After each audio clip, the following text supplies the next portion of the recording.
한국 인터넷 커뮤니티에는 수많은 공포썰이 떠돌고 있습니다. 그중 하나의 이야기를 길게 풀어보겠습니다. 어느 늦은 여름밤, 유독 무더위가 기승을 부리던 날이었다. 창문을 열어놔도 바람 한 점 없는 날씨에 짜증이 나던 김민수는 잠이 오지 않았다. 침대에 누워 뒤척이다가 결국 자리에서 일어나 차가운 물로 씻고 나서야 조금 시원해졌다. 시계를 보니 새벽 2시. 도저히 잠이 올 것 같지 않아 민수는 오랜만에 캠핑장에서의 기억을 더듬어 보다가 낙엽 타는 냄새와 불빛을 떠올리며 갑작스레 밖으로 나가고 싶어졌다. 민수의 집은 작은 산이 자락에 위치해 있어 집 앞 골목을 지나 조금만 걸으면 작은 산책로가 이어졌다. 사람들로 북적이지 않아 종종 혼자 산책을 나가는 민수에게 이 길은 익숙한 것이었지만 오늘따라 이상하게도 그 길이 낯설게 느껴졌다. 가로등이 한두 개 부서져 그늘진 길은 새벽에 고요함과 더불어 으스스한 분위기를 자아내고 있었다. 하지만 민수는 평소에 겁이 적은 편이라 대수롭지 않게 여겼다. 산길로 접어들어 한참을 걷던 중 갑자기 숲풀 속에서 낙엽 밟히는 소리가 들렸다. 민수는 순간 놀라서 잠시 걸음을 멈췄다. 누가 나와 같이 산책을 하고 있나 싶어 주위를 둘러봤지만 어둠 속에 숨어있는 것 같은 정체불명의 존재는 보이지 않았다. 그는 혹시나 하는 마음에 여기 누구 있어요? 라고 외쳐봤지만 답은 돌아오지 않았다. 그렇게 다시 발걸음을 옮기려 하는데 이번엔 더 명확하게 탁탁거리는 목소리가 아니라 누군가 귓가에 직접 속삭이는 듯한 소리가 들렸다. 민수는 겁이 나서 그 자리에서 그대로 얼어버렸다. 그 소리는 점점 가까워지더니 그의 등 뒤에서 메아리처럼 울려 퍼졌다.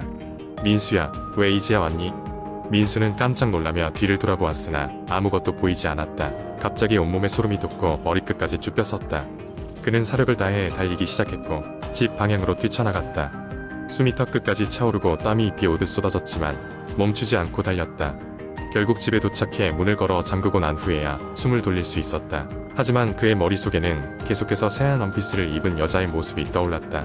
도대체 무엇이었을까?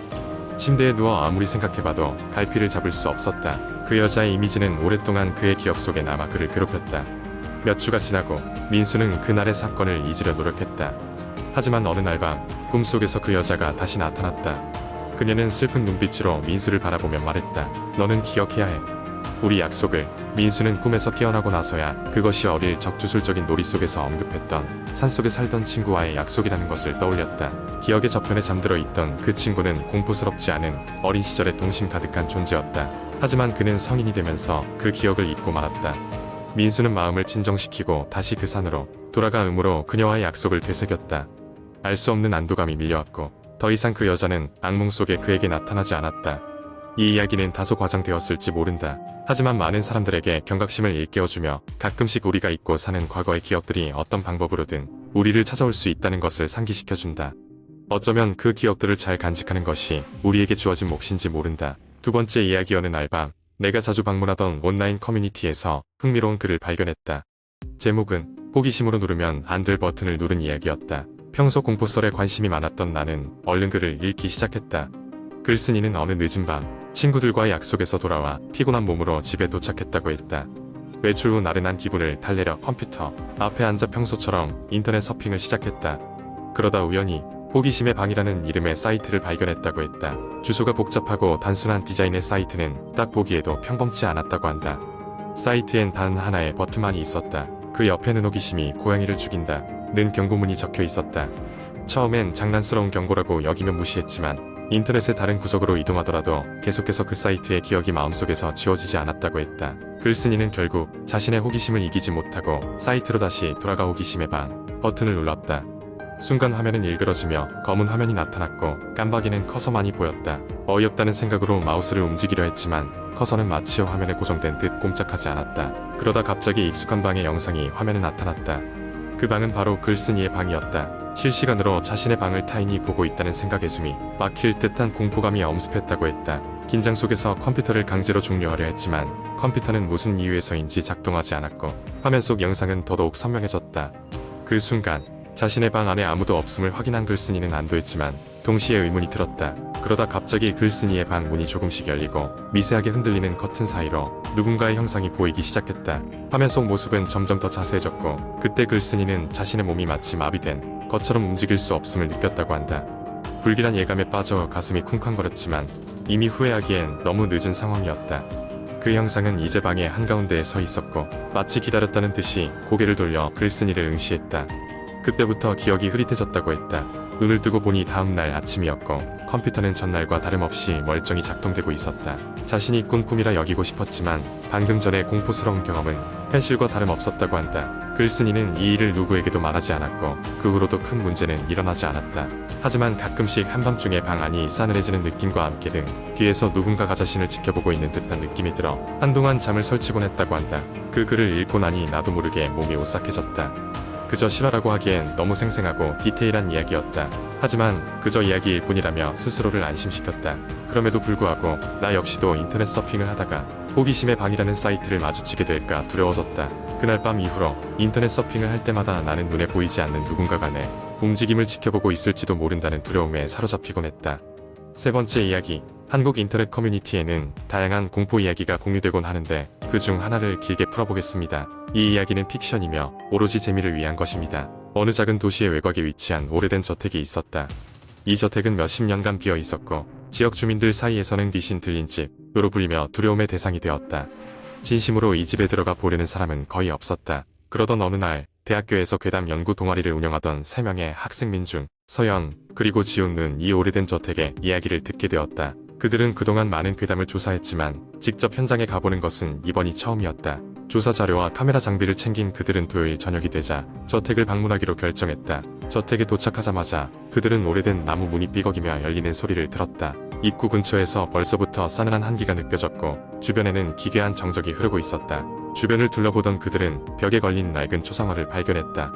초상화 속 사람의 눈이 그들을 따라오는 듯한 기분이 들었다. 민주는 이거 그냥 느낌이겠지? 라고 중얼거리며 초상화에서 눈을 떼었다. 3층으로 이루어진 저택은 곳곳이 낡고 부서져 있었고 그들의 발걸음 소리가 집안에 울려 퍼졌다. 그들은 1층 거실에서 카메라를 설치하고 현장 기록을 시작했다. 서연은 주변을 사진으로 담기 시작했고 지훈은 가지고 온 음성 기록기를 작동시켰다. 그때 갑자기 문이 쾅 닫히는 소리에 모두가 놀라서 뒤를 돌아보았지만 누구도 문을 닫지 않았다. 밖에서 바람 때문인가봐. 저택이 오래되다 보니 민준이 침착하게 말했다. 그러나 그 말을 뒷받침하기엔 바람이 전혀 불지 않고 있었다. 서연은 긴장한 듯 눈을 돌렸고 지훈도 겁먹은 눈치였다. 그들은 이상한 기운을 느끼며 1층을 빠르게 조사하기로 결정했다. 1층을 돌던 중 민준이 거실 한 구석에서 낡은 일기장을 발견했다. 일기장은 먼지가 가득했으나 글씨는 선명하게 남아 있었다. 고요한 분위기에서 민준은 조심스럽게 일기장을 펼쳤다. 일기장에는 이 집에서 살았던 가족의 이야기가 적혀 있었다. 특히 눈에 띄는 것은 막내딸에 대한 이야기였다. 그녀는 외로움을 느끼며 끊임없이 무언가를 속삭였다는 기록이 있었다. 민준이 일기장을 읽는 동안 서연은 2층에 올라가 보자고 제안했다. 기분이 좋지 않은 민준과 지호는 그 제안에 망설였지만 결국 함께 2층으로 올라갔다. 2층 복도에는 긴 낡은 양탄자가 깔려 있었고 바닥은 발이 닿을 때마다 삐걱거렸다. 그들은 천천히 문들을 열고 방 하나하나를 조사했다. 어느 방에선가 서늘한 공기가 그들을 감쌌고 이유를 알 수 없는 불안감이 밀려왔다. 마침내 그들은 저택의 끝방에 도착했다. 그곳은 막내딸의 방으로 보였다. 방 한가운데는 작은 침대가 있었고 그 옆에는 장난감 인형들이 놓여 있었다. 민주는 묘하게 기분이 좋지 않아 방에 들어가길 꺼려했으나 서연과 지훈의 설득에 못 이겨 방으로 걸음을 옮겼다. 서연은 방을 둘러보다가 창문 근처에서 차가운 공기를 느꼈고 고개를 돌려보니 창문에 무언가가 적혀 있는 것을 발견했다. 서리가 낀 창문에는 혼자가 아니야라는 문구가 있었다. 모두가 그 문구를 보곤 순간 몸이 굳었다. 그들은 입 밖으로 아무 말도 하지 않았지만 그 순간 저택이 자신들을 주시하고 있다는 확신이 들었다. 지훈은 카메라에 그 문구를 담으려 했으나 카메라는 제대로 작동하지 않았다. 모든 것이 그들을 내쫓으려는 듯했다. 그들은 더 조사를 이어갈 용기가 나지 않았다. 서둘러 저택을 빠져나온 그들은 그날의 경험을 상세히 기록하기 위해 카페에 모였다. 서연은 저택에서 찍은 사진들을 확인하던 중 한 사진에서 이상한 점을 발견했다. 복도 끝에 찍힌 사진 속에 마치 뭔가가 그들을 지켜보고 있는 듯한 희미한 형체가 보였다. 서연은 사진을 확대했고 그 형체는 분명히 사람이 아닌 무언가로 보였다. 그날 이후 그들은 다시는 그 저택에 발을 들이고 싶지 않았다. 시간이 지나 다양한 사람이 그 저택에 관한 말들이 떠돌아다녔다. 누군가는 집이 사라졌다고도 했고 누군가는 여전히 거기에 있다고 했지만 3명의 학생들은 그걸 확인할 엄두가 나지 않았다. 그러나 그날의 경험은 그들의 머릿속에서 쉽게 사라지지 않았다. 그들은 서로 약속했다. 아무리 궁금함이 극에 달해도 그 집에 다시 들어가서는 안 된다고. 그 비밀은 저택과 함께 그곳에 묻혀 있어야 한다고 말이다.